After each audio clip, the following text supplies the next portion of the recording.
Coming from the Caveman Studios in Buffalo, New York. Welcome to Caveman Corner with your host, Jeff. Captain Caveman! Thanks. Click subscribe and the bell. Do it now! That's us.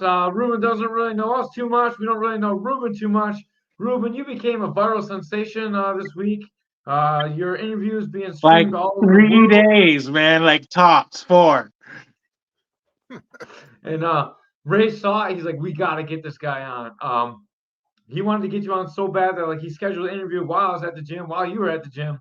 And we finally both made it back. We're getting a little bit late start, but thank you so much for coming on our platform, man. And welcome to Caveman's Corner. Oh, man, glad to be on, dude. Yeah, it's great, dude. So first of all, we have to go into that fight. I don't know anything about you, so I want to hear the backstory of how you went through all that stuff. And you look so tired in the cage. It's like the perfect, it's like a movie, man. So why don't you take us what led up to everything that happened to you, man?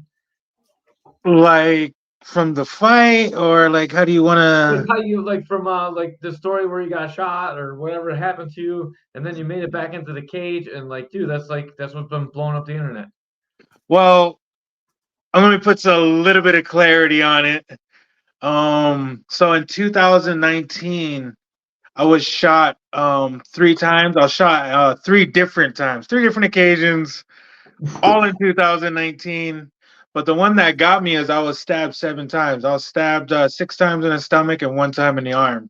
It was legit like Young Guns. I got the knife stuck in my arm and I knocked that son of a bitch out. And then right when I hit him, I think it was when I let out the air or when I flexed my stomach or something, it instantly hurt. And I was already on the ground. The guy ran. I mean, I had a whole bunch of friends there and a whole bunch. I mean, at that time, I was basically El Chapo. I was running a whole bunch of drugs. Allegedly. Let me put that on there. Allegedly, I was El Chapo. A lot of shit went down. Yeah. So I gotta talk to you after the podcast. Yeah, and then I was stabbed, and it was basically over a stupid ass drug. And I kind of led off on a different route. I was still kind of I started fighting when I was about 15. So I went on a little hiatus. I graduated high school. And then I got really bad into drugs, and then that's when all that happened. So fast forward to 2020, I got really back into MMA. Actually, in 2020, I think it was 2021, I had my first bare knuckle boxing match for Joe Riggs. He had a local promotion here, and this is right when bare knuckle or the BKFC just started getting big, and he had a local promotion here, and he had one of those shows, and then that's when I got onto it, and then I got my ass kicked, and it filled a fire in me that not a lot of people are willing to admit. But when I got my ass kicked, I said, you know what? I need to revenge this loss.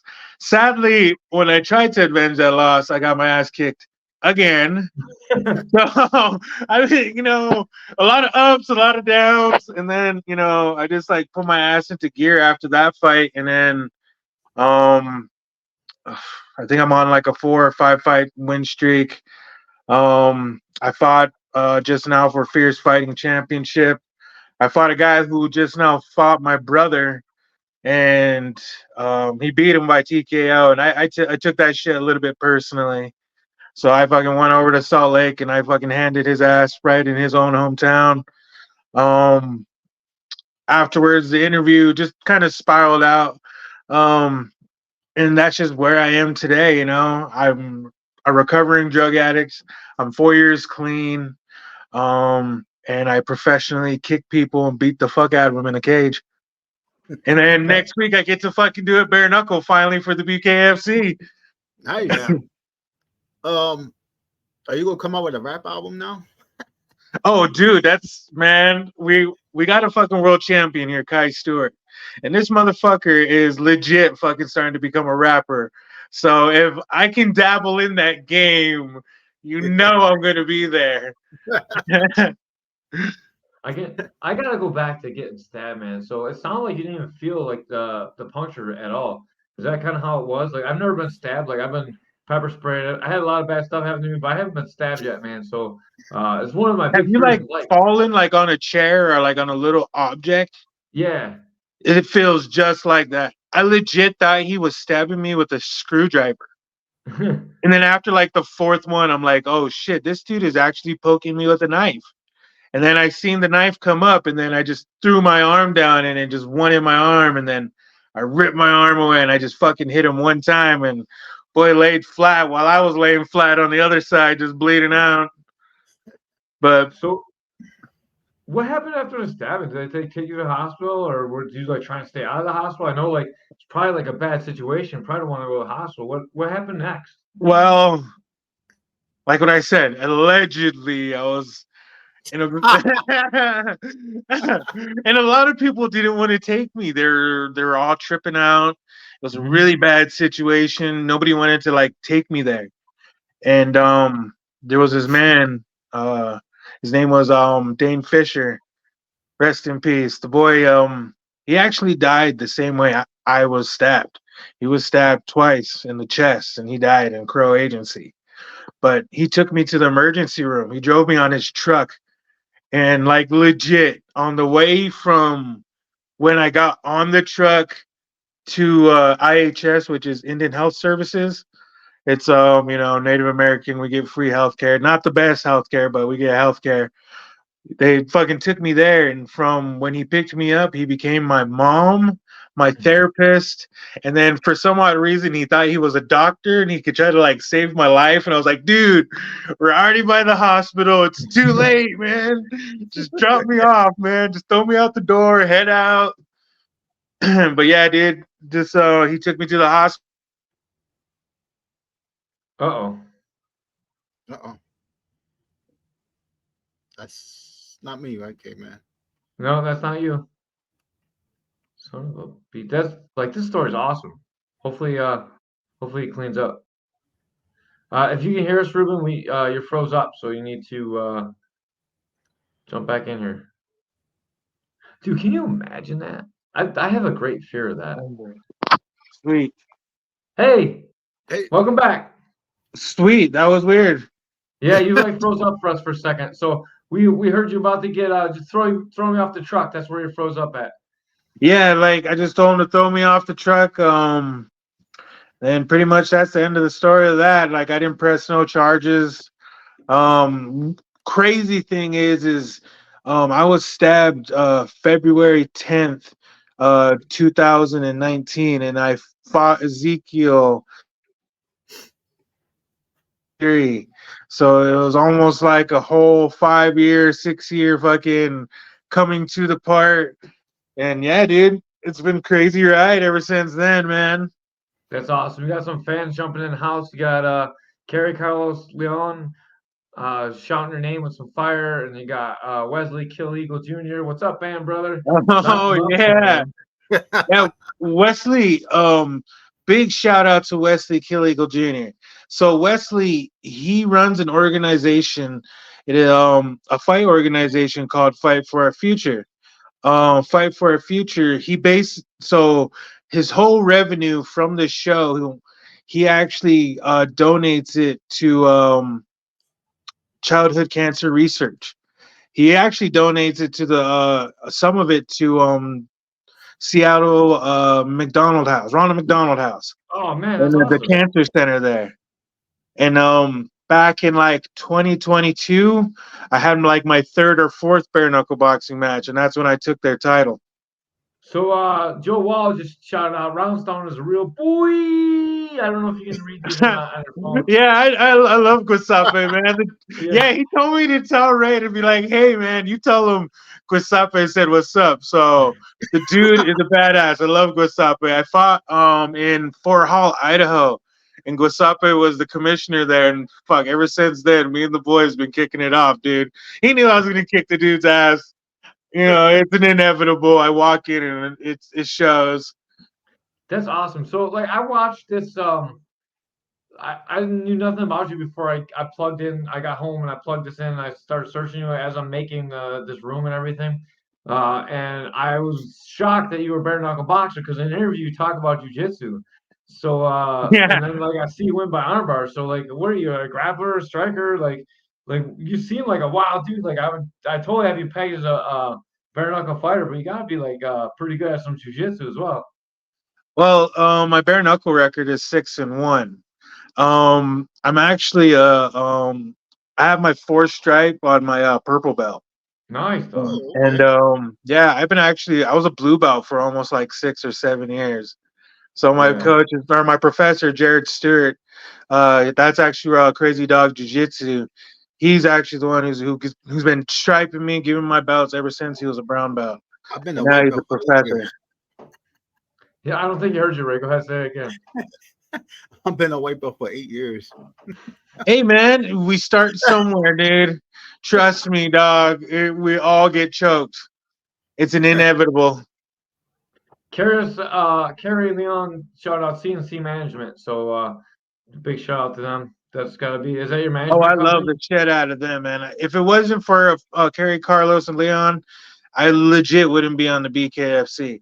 I don't like to talk a lot of down on the BKFC because I really wanted to be on the world stage, but I've been kind of jumping through hoops.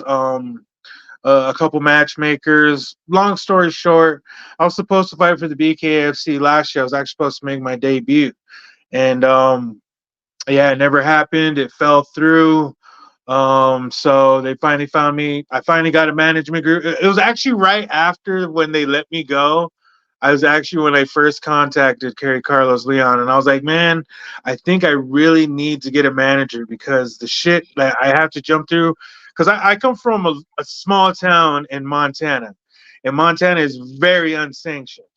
There's still like a lot of pro fighters that are like, I don't know, they're pro bare knuckle boxers. They fought in the BKFC.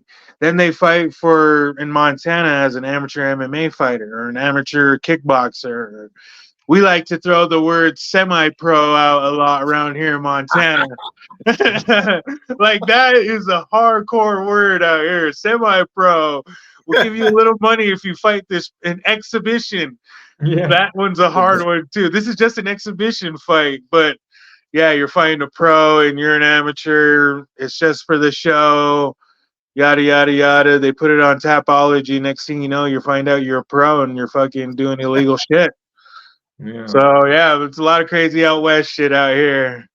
I might have to go out there and get a fight, Caveman. Yeah, Oh you shit, did, I'll Ray. set you up, dog. I got you, man. Hit me up, man. Right after this, I got you. So just Ray has some medical problems that have him a hard time getting licensed in New York. So Ray would like to continue to fight, but he's unable to due to certain things we're not going to talk about. So if he does get a fight down there, you guys can skirt around it and get him a fight. Like Oh, dude, most definitely, man. We take, yeah. man.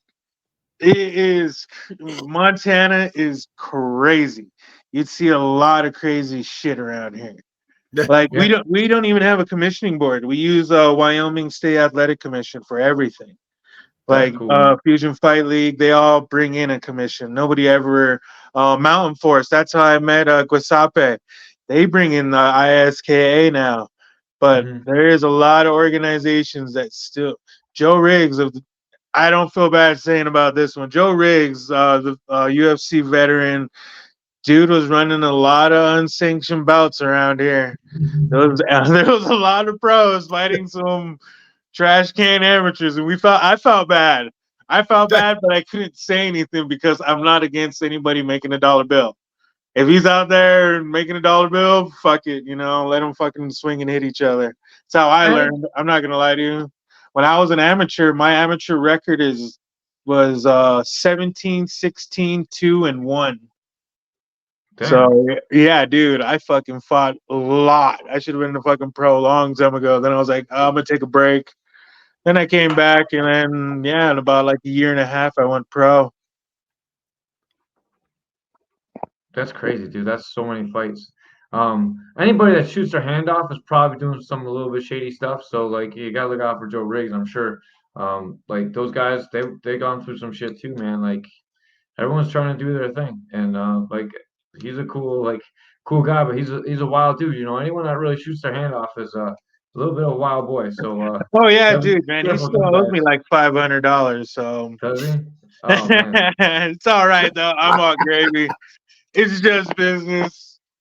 I He's have no hard feelings. I love the fucking shit out of Joe. I fucking love listening to him, even though it takes him like about 2 minutes to say 5 words. But you know, I love the fuck out of him. I love the fucking shit out of Joe Riggs. Don't get me wrong. The dude is my fucking homie. If he wanted to fight in the parking lot for over anything, I'd be like, all right, bro, let's fucking go. And I know he would too.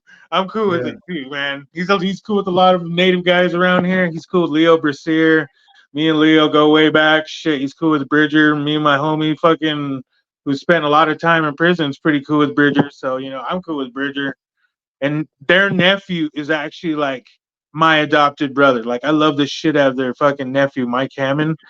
Mhm. Legit. Like we're like almost all related, which is really weird. And then he comes in, some weird random UFC veteran making a gym.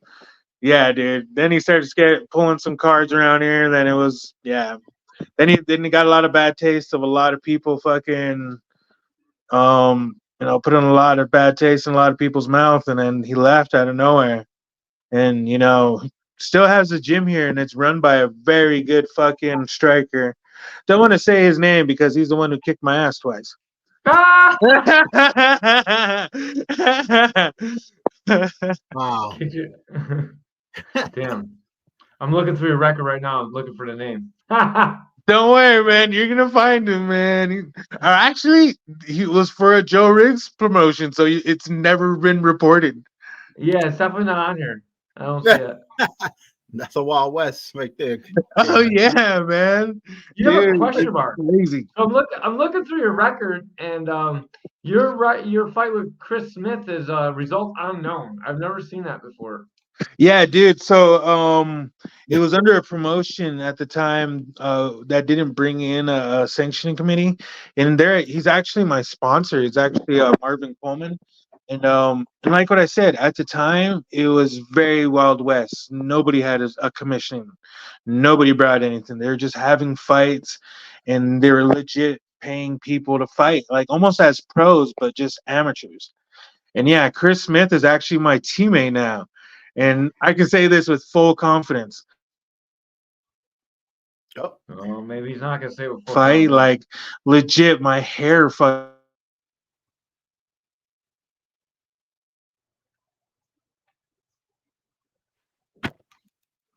Shake it up, and oh, try again. Oh no, not working. I want to ask him about his walkout too. let's see. Shit. I'm sure he'll catch up in a second. It's got to be the phone service out there in Montana, He just forgot that 765 phone service. out in the mountains. Yeah. I'm glad I didn't try and do this for my car. Hey, you're back again. Yeah, it's kind of weird. I'm pretty close. I listened to exactly what it said right before I turned it on. It said, get close to your Wi-Fi monitor. I was like, I might as well get close as I can to it. So, weird. It might Yeah, be if you get a call or text, it might freeze you up too. Like, because you're on your phone. So that happens sometimes. Huh. No. Oh, yeah, I just now got a message. I didn't even notice it. Yeah. Probably been that. When you get a message, it probably freezes you up. We had Pat Bellator veteran Patchy Mix on. He had the same problem. He was on his phone and like he get a call and he like zop him out. Fuck, my fucking Facebook is going up again. Yeah, like my Facebook is going on. Like I've gotten like 670 followers within like 4 days. Yeah, like, dude, like blew me the fuck away. I've never, like what I said, I'm a little Indian boy from fucking Busby, Montana. This is a little bit much for me. That's awesome, man. Joe said Reuben's walkout at Mountain Force was powerful. He came out doing a war dance. Oh yeah, dude, I love to boogie, man. I boogie all the time. So, what do you like? You play traditional music and you come out and do an actual war dance, or is that just No, I listen to there's a big it's almost EDM, but they play a lot of tribal well, which is really weird is they're from Canada and they played a lot of Young Spirit, which is a Canadian drum group from up there. But yeah, they play a lot of native drum group and then they mix it in with EDM. So it almost makes a pretty good dance music, man. And I love to dance. So fuck, man, it just makes me boogie. That's awesome, man. That's so cool. Um, Because you know so what? I'm a fighter first. I go there. Yes, I love to fucking fight. I'll fight fucking anybody. But secondly, I'm an entertainer. And I love to fucking entertain. That's my whole fucking purpose to go there is to make everybody who's paying a dollar bill to go watch me fight. I make sure they fucking invested a great dollar bill to come see something great. yeah, anyone that fights in bare knuckle is pretty crazy. So I know that like your fights gotta be great to watch. You know, like I'm sure there's not one boring fight that you got. I'm sure they're all like wars, dude. Action packed There's a fight. couple boring ones, but hey, it wasn't my fault, man. It's the other guy. Gotta get Northern Cree to sing you out on your BKFC debut. Oh, dude, man, I'm fighting a guy from Canada, so I don't think they'd kind of like me at the kind of moment. But next roundabout, when I go back to Canada, oh yeah, I'm definitely gonna have Northern Cree or maybe even Young Spirit. Because man, I've been digging because that's who I know. They do a lot of. It's called a Tribe Called Red. They have a lot of great powwow jams mixed with EDM. It's amazing. Love it. They're probably gonna get a bump from you now too. Um, what has it been like? Have you been getting a lot of online attention from people trying to take interviews with you now ever since that your interview went viral or what, man? Like, Nah, somewhat. I like to go to the weekly bus well, it's been like about a year, but I love to go on the weekly bus because those are my boys, Levi and Thailand. I've known them since they're like, I don't know. Which is really weird is when they started a podcast, I was like, hey, don't I know you? And they're like, yeah, we go wait. I was like, oh shit. So small world, man. Like when you get into like a community like Montana, like there's not a lot of shit to do around here. Like the shit that like, dude, like so you fight, you drink, or you do meth. And which is really sad. I don't want to fucking sound fucked up, but that's like your only three choices. Or go to prison, which is really yeah. fucked up. And then there's some people that go to the military, but are very lucky or very few too. So I mean, you got minimum choices here. So you pick one route and you choose it, and it takes you down one way, and hopefully it's the right way. So, are you happy with your choice to turn clean and turn to fighting then? Like, it seems like a lot of good things have happened. Dude, I love this fresh air, man. I mean, man, I've been looking at it like a lot of my because I have like a lot of old profiles on Facebook that are still from back when I was using. So I go back and I look at those pictures, and I fucking look at myself in the mirror, and I thank God every day that I fucking made that decision. And a lot of it contributes from my wife. My wife actually was the one who really motivated me and got me almost like took me to the light in a sort of speak. Because if I didn't have my wife and she was just like, "Hey, man, it's you don't have to use, you don't have to be in that situation, you don't have to be that person." So like I contribute a lot of me being clean and sober to my wife. I mean, at the time she was my girlfriend, but then I had to get married after she brought me to this wonderful life. Yeah, for sure, man. So Yeah.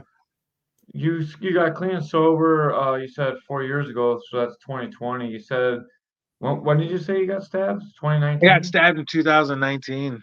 Yeah. So like, when did you meet your wife? June of 2020. January, February, March, April, May of 2020. So you've been stabbed. You've already recovered a little bit from being stabbed. And you went back to the life that got you stabbed, and then you met your girl, and she cleaned you up. That's like it's like a pretty good love story, dog. Oh yeah, man, dude. Like when I met my wife, and it's still true to this day. When I met my wife, we just never left each other. You gotta get a, It you was gotta get really a funny. movie Is my deal. wife is actually the one who picked me up.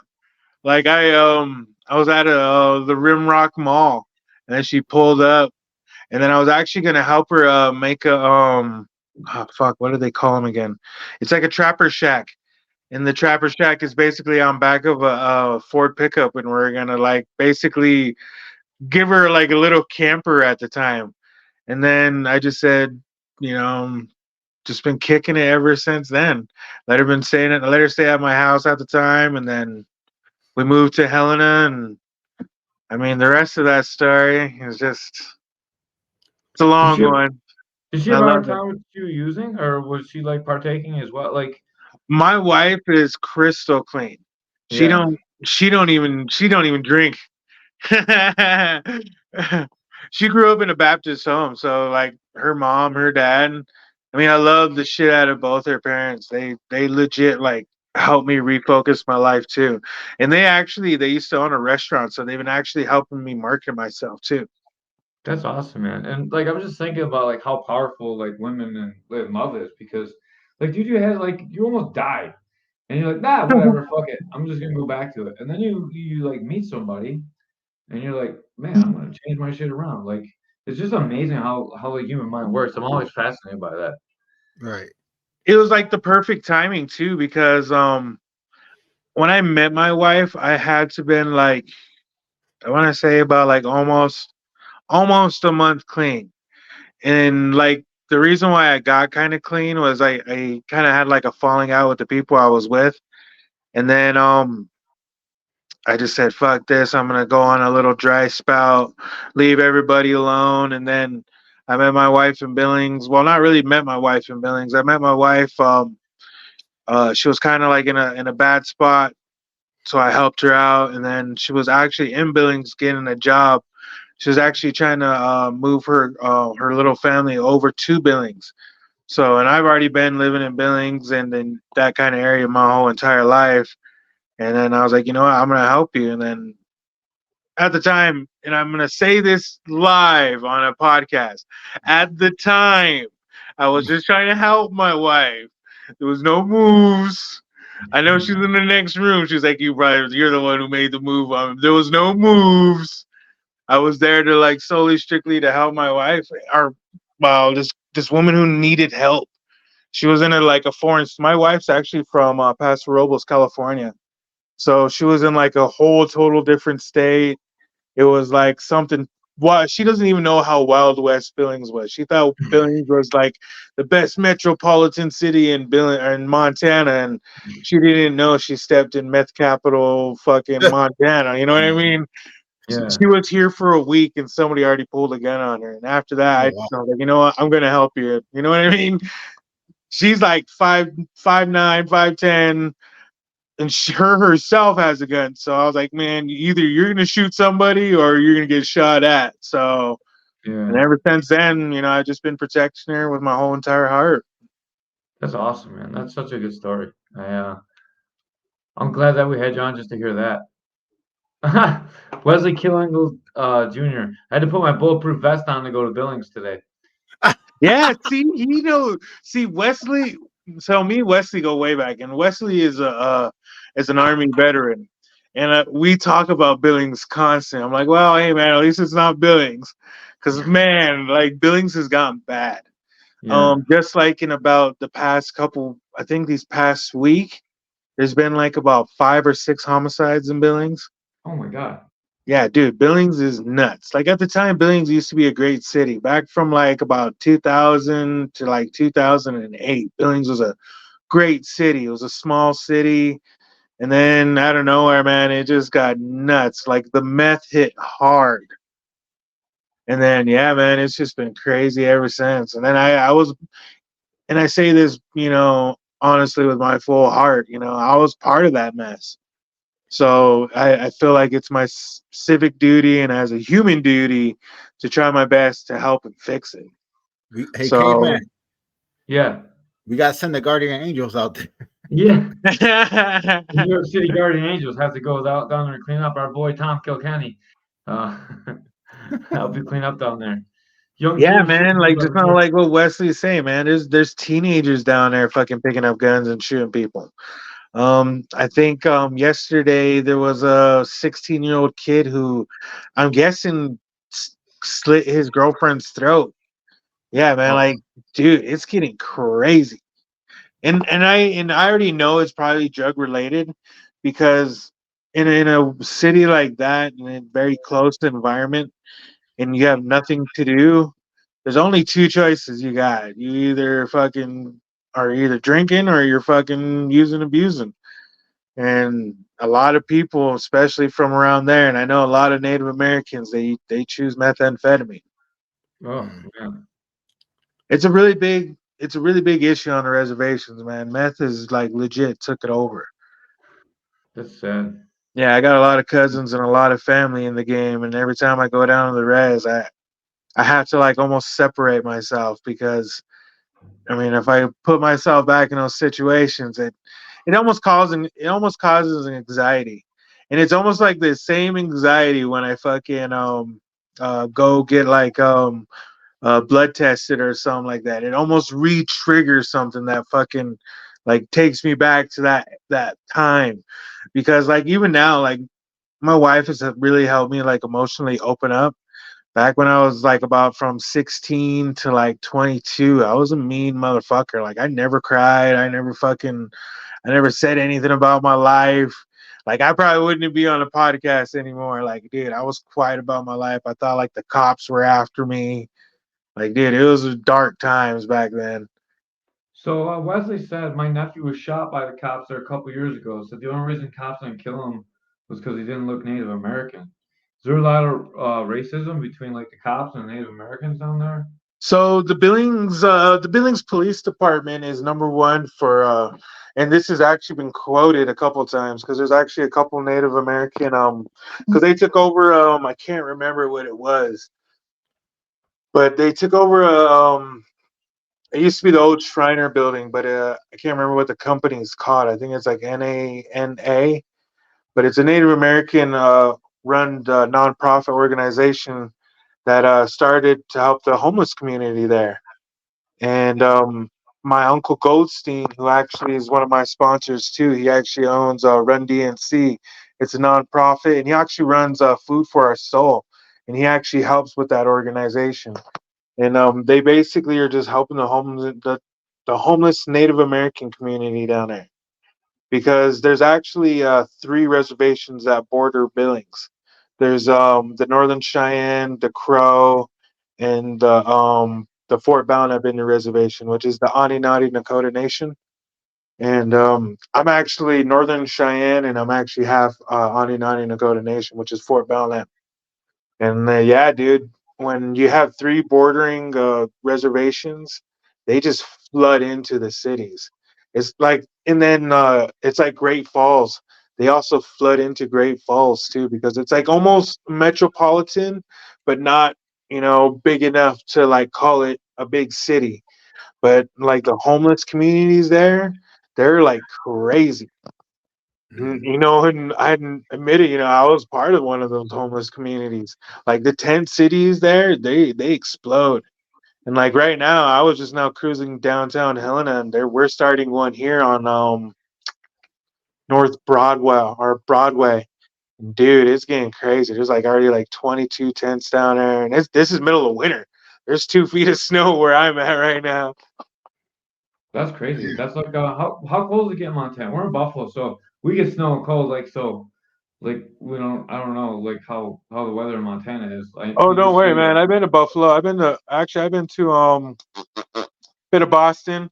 My father-in-law, he's from Brockton, Massachusetts. So we talk about how it's just the exact same, bro. Except for you guys got an ocean there, so fuck that. almost in Montana -40 winters. Yeah, dude. Like it gets cold and snowy here too. We get 7 feet sometimes. 7 feet of Oh, snow. dude, we It's get crazy. 7 feet. Yeah, dude. I've crawled out windows before to get a fucking dig out my fucking front door. Yeah, hell yeah, yeah, yeah. That's us Yeah, too, man. crawling through the attic and cutting a little hole in your fucking ceiling just to jump out to fucking, yeah, dude. And hoping that you don't fall into like a cold spot or a warm spot that like drops you down. Yeah. Yeah. And then Wesley, he lives on the High Line, so he lives next to Canada, and they get crazy. He lives in Dotson, And Dotson, they get like -60. They almost get Arctic winds over there. It's nuts. I live in Helena. And then my reservation is in the southeastern corner. So our winters ain't as bad, but yeah, dude, it gets crazy up there. I don't want anything to do with -60. I want to go down south, man, where it's warm. I'm sick of this Oh, cold. dude, man, trust me. That I was kind of dreading because I'm going to Canada and it's like middle of winter there. So like right now, there has to be like if there's 2 feet of snow here, there has to be at least 4 feet of snow there. What part of Nobody's too Canada cold you go for to? snow. I'm going to Edmonton, Oh, okay. Alberta. Is that the fight? Yeah, that's when I make my BKFC debut. Yeah. Prospect Okay. Series Canada. Oh yeah, man, and I already looked on the BKFC app, and it looks like I'm the co-main event. I Hey, know Nate Caveman, Shook and David Feldman knows what's gonna happen. we definitely got to tag David Feldman on here. Yeah, we Oh got yeah, David. dude, he knows what's gonna happen.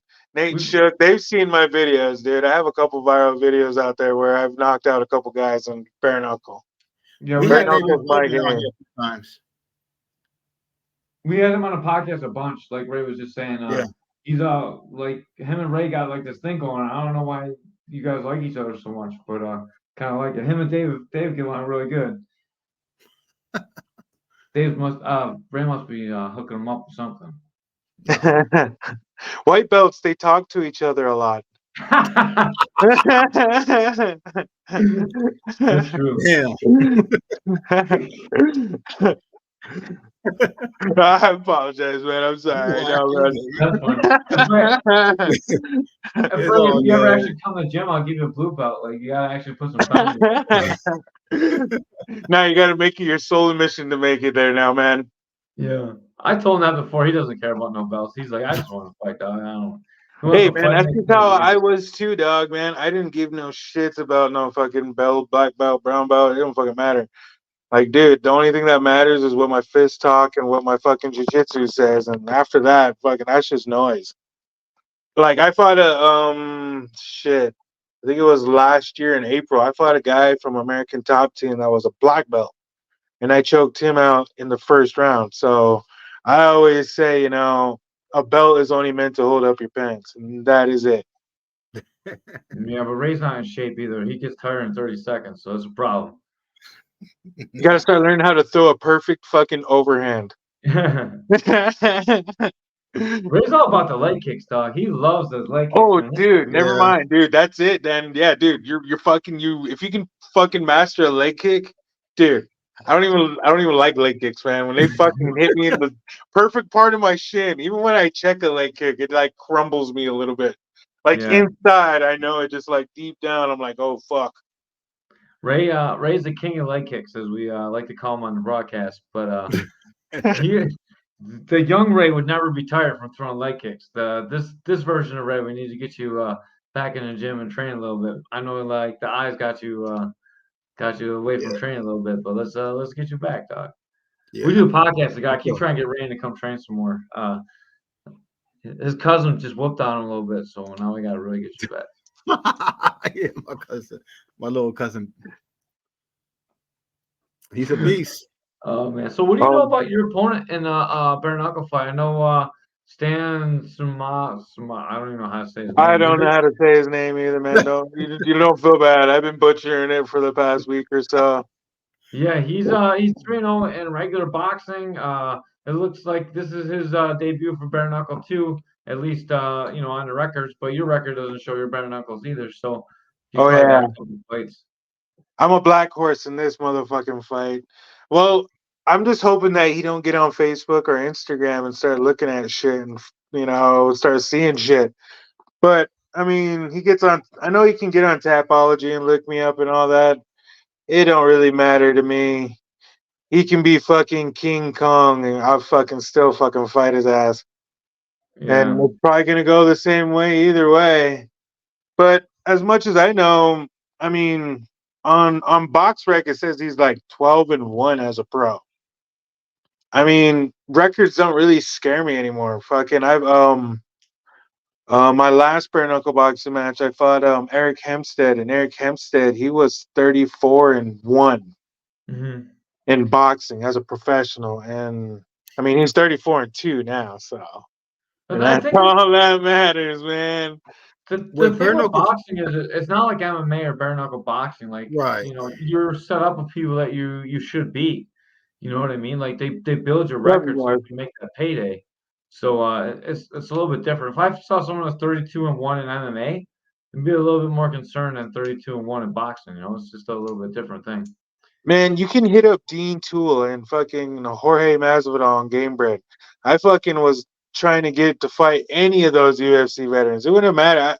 I don't really care about records anymore. Records don't really like amaze me that much.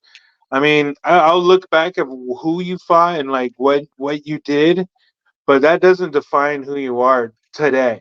Yeah, You exactly. know, because like this guy, he's like 12-1, but that was back in like he's been sitting on the couch since like 2020, 2019, pretty much since I've been like fucking back in the gym. So, and I know ring rust is real. I took like a 2, 3 year hiatus, and dude, when I came back, that shit was no joke, dude.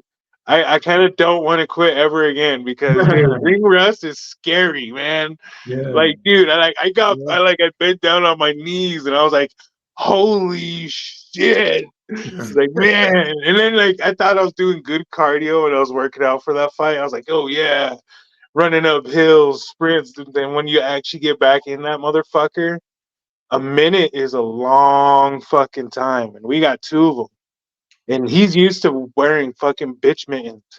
And I shit you not, man. Once it goes bare knuckle, I mean, it fucking changes. I mean, not a lot of people like taking a bare knuckle to the face, and I know that for a fact.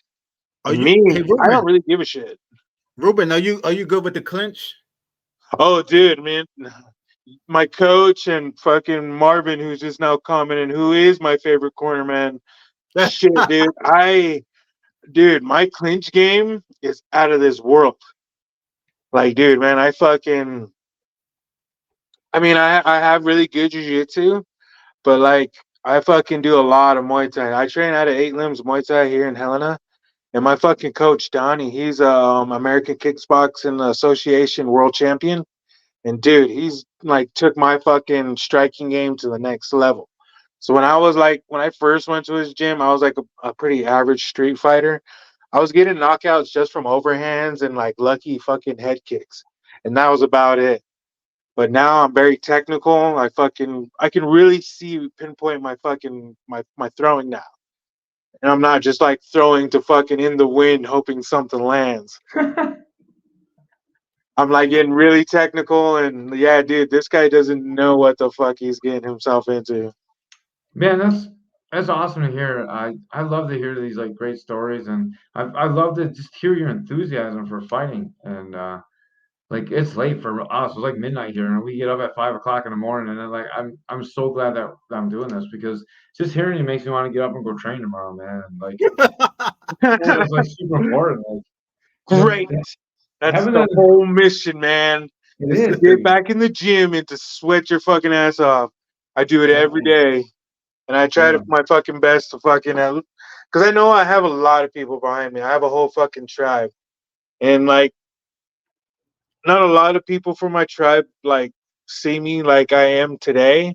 A lot of people see me as still as that junkie because I did a lot of fucked up shit in my life. And take this time if some of the people on the res are watching this and I hurt you or did anything back then, I apologize with my whole fucking heart because man, like that, you go through shit in life, and when you fucking get through that adversity, you learn who you really are. And like, dude, like it took me, let's see, shit, that was 2020. Dude, it took me like almost 25 years to figure out who the fuck I am. Like, dude, Yeah. I thought I was gonna fucking die selling meth. Like, I thought that's who I was, like, legit for the longest time. From when I was 13 to when I was about 22, I thought I was gonna be El Chapo, sell drugs my entire life, because that was just what I was raised around. I wasn't, I didn't have like fucking good role models and fucking, all my uncles, they went to prison and they were all mean cowboys. So they fucking got out of prison and then they just started working horses. And that's what I did. I just worked horses, and I thought I was destined to go to prison. So, selling drugs wasn't too hard for me. I wasn't scared to sell drugs. Allegedly. Allegedly. I don't I know what you're remember talking that. about. Allegedly. I You, did it Ray, allegedly. But you, yeah, Ray, have dude. never sold drugs. Ray sold the Yeah, better drugs. never, never, Never, never. never. Allegedly. Allegedly. I Ray just was on the sold powder. sugar. You got to be on the powder. That's where the money's at. You don't be getting Rolexes with meth.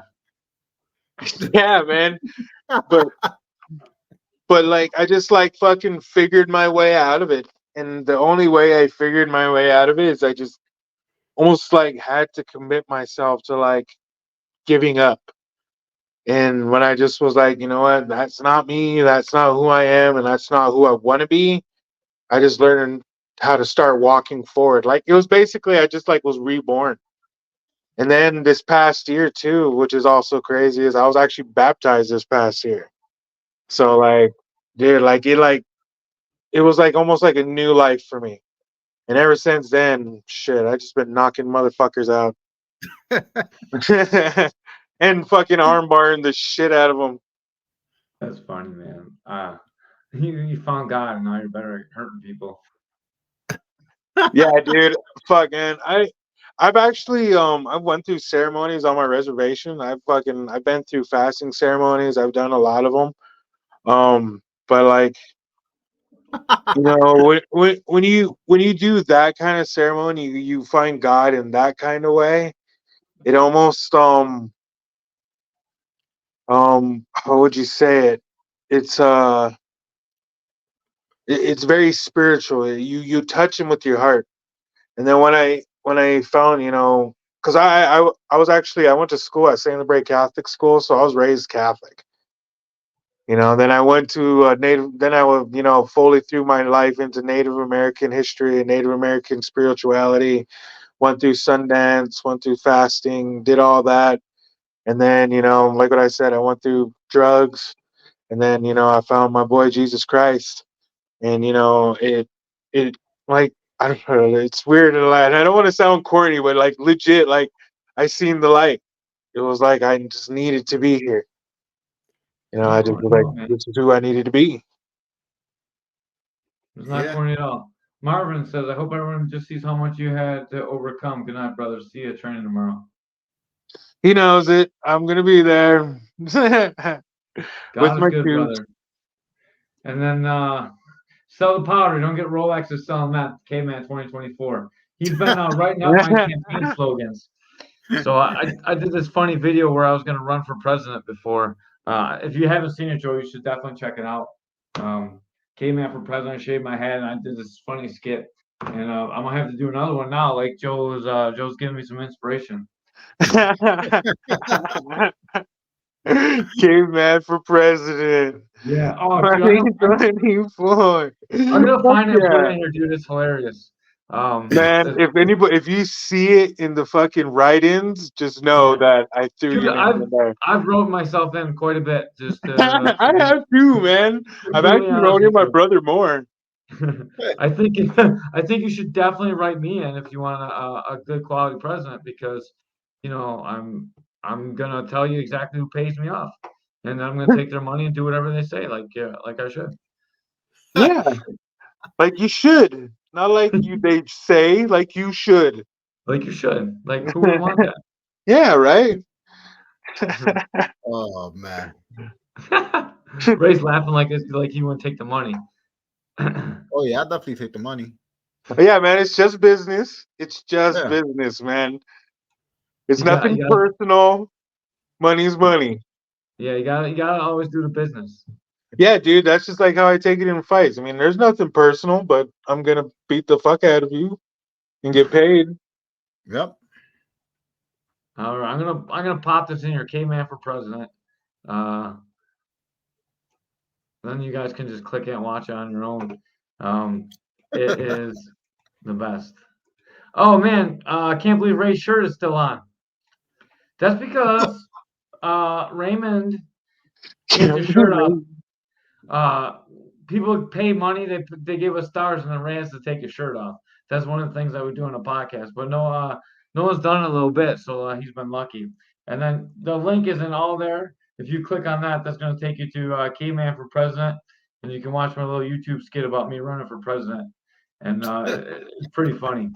Oh, I'm definitely doing it after this now. Yeah, because that's what you should do. You should have a Caveman for president, and that was from 2020, back when it was a thing. So Reuben, when's your fight coming up? It's this month or next month? It's March 2nd, so about 2 weeks. Okay. In Edmonton, Canada. Get to finally travel over the border again.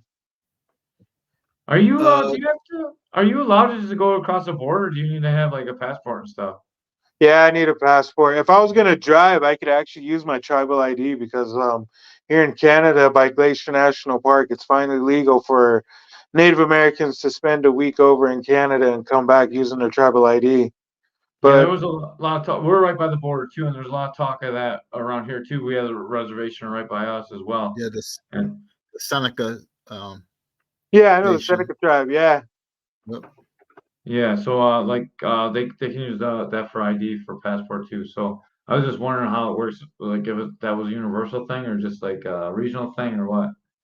Oh yeah, I got my tribal ID on me all the time. I like to go by cops and be like flashing my badge or something. You know what I mean?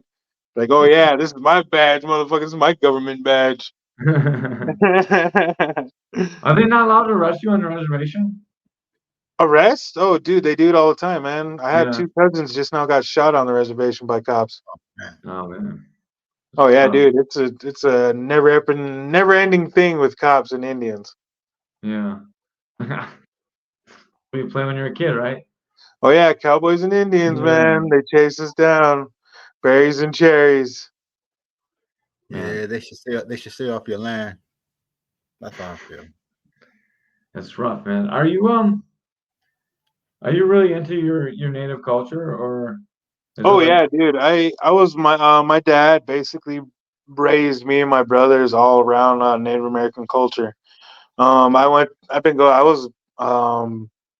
been doing powwow since I could walk.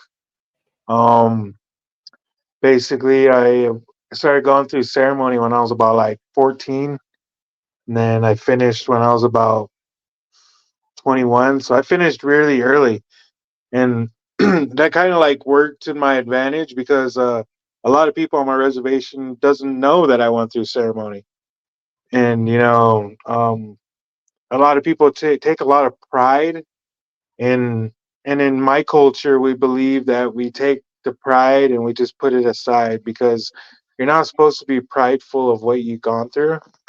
So yeah, like, dude, like so I kind of like keep it to myself, and when people like talk about ceremonies, I'm like, yeah, I went through them, but I went through them.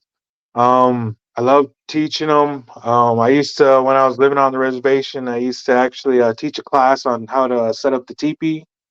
Um, I used to also do the sweat lodge too. My dad actually fasted in a sweat lodge for 7 days. So yeah, dude, bro, it's crazy. And my dad is he's technically he's a chief, but he's the headsman of our society, which is a war society.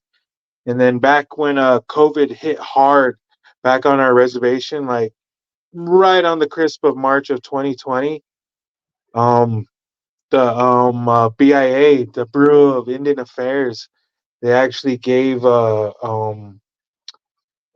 justice of law back to the tribal societies. So for a while there, my dad was one of the cops. He was basically a police officer, a firefighter, and EMS all at the same time because Indian Health Services, when COVID hit, they basically went like almost rogue. Like if you went to IHS for anything, like dude, they thought it was COVID. And they almost had like which is really fucked up because it was on a lot of reservations and they almost adopted the method. But they had these houses that basically housed COVID patients, and in those houses, a lot of people died. Like they were just basically housing COVID people, killing them, and then basically just putting them in the grave. And my Papa Isidore, who was my mom's stepdad and who basically raised her, was one of those deaths. Mm. Man, it was tough. It was a tough time, man. How It was how did, crazy. how did that affect the reservation? Was everything shut down? Like, Oh was man, COVID was nuts, man. The first week it was like almost like what would you say? It was like Armageddon. Like the stores were going crazy. And then we had that whole toilet paper issue. Now that shit was crazy, man. Like people were going because the nearest city from my reservation is like almost 100 miles. It's like 96. It's Billings. And everybody was going to Billings. And then, yeah, dude. And then Billings ran out of toilet paper. And then people were jumping the border and going into Wyoming because by Busby, there's this little, about 70, 80, 90 miles, there's this town called Sheridan, Wyoming. And then people are going there to get toilet paper. And dude, man, and when all the surrounding places all ran out of toilet paper, oh man, the reservation went livid. There was people saying like, burn the or use the Bibles and do Oh, this. And yeah, no, dude, man, it was nuts, man. The yeah. grocery stores ran out of food. People were going crazy. Um, and then the societies, like what I said, like my dad, they really like started learning how, because my dad, he went to college to write grants and he started getting grants in, and then he was actually getting food. And then I started helping him, and then we used to distribute food, like food boxes. Basically had all the necessities that anybody needed, like basically vegetables, meat. Then my dad was also, at the time, he took on the responsibility of buffalo management. And my dad's been the buffalo manager for about 6 or 7 years. Yeah, dude, we started shooting buffalo, started butchering them, giving them out. Yeah, we went back to old school times then, man. yeah, it's crazy. Like, it changed the whole world again. Like, people just realize how Right. fragile society is. And Oh, dude, when it crumbles, it crumbles. yeah. And I was talking about eating my neighbors, so like I know it must be crazy over there. Like I live in a city and we couldn't get toilet paper. It almost like you're fighting over as how bad it was. Yeah. I was about Yeah, a day from killing my neighbors, so I had to use some rough toilet paper. I remember that. It was kind of like sandpaper. yeah. Had to get that single ply. Oh man. All right. It Well, was we're about an crazy. hour in, and it's getting kind of late. That's an awesome thing to end on, like running out of toilet paper because we're all Oh yeah, man. Dude, that was the best, dude. Yo, Ruben, we got to get you on here again after your fight. Oh, dude, when I knock this motherfucker out, I'll definitely jump back on. Then we'll definitely have to talk about it. Yep. And then I always say this on every podcast, man. I'm almost like Mystic Mac when I get on these motherfuckers. I mean, Yeah. I'm gonna do it within the first 30 seconds. I guarantee it. First 30 seconds, huh? Oh, dude, man, this guy doesn't know what the fuck he's going. And he's never been up to scratch. He's always done boxing shit where, you're in this corner and you're in this corner and you come together. Yeah, dude, the up to scratch is a total different animal. Like even, yeah, he's never been hit, but I've been hit with fucking MMA gloves. So he has, and bare knuckles. So he has no clue. It's gonna be a fucking great fight. I can't wait to be in the fucking co-headline of fucking BKFC Canada. I'm gonna knock this motherfucker out in the first 30 seconds. I'm gonna call out Zach Helmus. I'm gonna call out the Shark, and I'm gonna get that motherfucking fight. I'm gonna knock his motherfucking ass out, and then I'm gonna slowly get myself a fucking world title. Awesome, man. Well, we'd love to have you back on in just a few more weeks when you collect your first head for your BKFC run. And it was Fucking A, awesome brother. talking with you, man. I love the story about you and your wife. Yeah, Just that's a listening, good story. just listening to you is like it's inspiring, man. I can't wait to go train tomorrow. And like just I'm thankful for what I have. Like stories like this just make you like, oh, I'm glad I can train today, you know. And I'll see you in the I gym tomorrow, Caveman. yeah, well, I can't believe. Motivate. It motivated me too. From this little viral clip that like we got such a good story, man. And thank you so much for your time. And before we got here, do you have any sponsors you want to thank? Oh yeah, dude. I want to shout out my boy Gail Lammers, Lammers Trading Post. My boy Jeffrey Unger at Unger Sales. The Green Stampede, Sacred Blanket. I'm gonna go off for about like good 10 seconds. The Fight Life. Shit. The Vape Spot. Dermaworks Tattoo, Ink Therapy, Coleman Community Services, Sober Up Productions. Shit, who was my other two? And all my sponsors. And I really want to shout out my wife. The crazy thing about this whole fight, I almost didn't take it, but my wife was like what? Because she was the one who actually calmed me down from the last time the BKFC cut me short. I kind of had a dramatic moment. I let a lot of emotions out. I kind of thought I lost an opportunity, and my wife sat me down and she said, "All right, honey, you need to calm down because right now is just one opportunity, and how you fight and how you promote yourself, there's going to be many, many more." And that was just a year ago. And she was 110% right because I got another motherfucking opportunity because these motherfucking hands. So I get to finally get in this limelight. And the other day she looked at me and said, "This is your opportunity to take." She says, "Go shock the motherfucking world." And come March 2nd, I'm going to shock the motherfucking world and I'm going to race my ass back because it's actually my wife's birthday on the 3rd. So I Okay. fight, then I have to come back on her birthday. So I'm racing my ass back. That's a great present to give her too, man. Oh yeah, it's gonna be the biggest, man. Like what I said, first 30 seconds. Love it. And then we're gonna have you back on. We're gonna talk about how it was 32.5 seconds, and you were totally wrong. Caveman for president. I was talking about Eat My Neighbors, COVID 2020, Caveman 2024. Oh yeah, I also wanted to shout out New Level Boxing. That's actually the fucking medallion I got on. They actually are.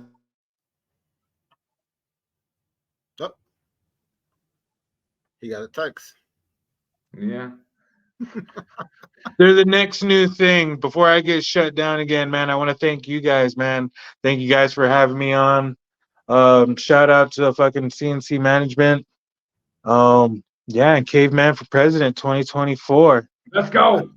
Chopping that up. We're gonna chop up all these little clips of Caveman for President from, and then we're just gonna post them all. I think it'll be funny. Yeah. All right, guys. Thank you so much for your time. I know it's late for everyone watching on our time zone. It's a little bit earlier for you guys, but we're out of here for tonight and see you all on this weekend. We're gonna have another K4 show, talk about the fights coming up, and we'll be punching people in the face till then. You got something, Ray? Fuck yeah. You did the finger point like I was supposed to let did I forget something? Oh, no.